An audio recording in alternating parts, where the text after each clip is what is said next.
Hey YouTubers, I'm here at Sunset Vista RV Park directly on the ocean in Huntington Beach, California, enjoying this gorgeous red sunset.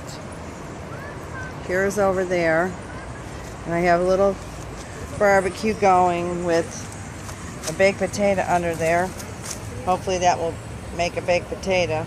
I've turned it over a couple of times, and I have one of these instant fireplaces, some kind of camping, big red something, and it has a little, I have a little propane tank sitting out here right in front of the ocean and doing what I've always wanted to do.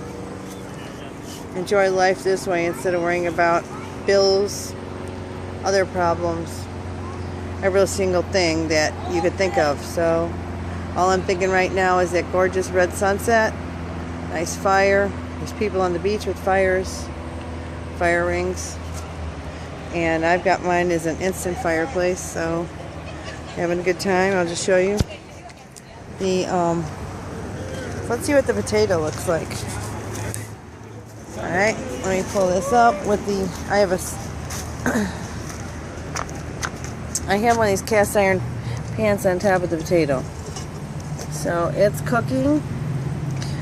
One of these small barbecues, and $14 travel barbecue, so we'll see how long that takes. Anyway, let's grill, sitting there having my relaxing night. I put up my flag. God bless America, that's all I gotta say. And here we are. This is American woman's first night out in her RV, checking out the gorgeous sunset in Huntington Beach, California, January 20-something, 2015, because who cares about time at this stage? It's just beautiful. All right, take care, everybody.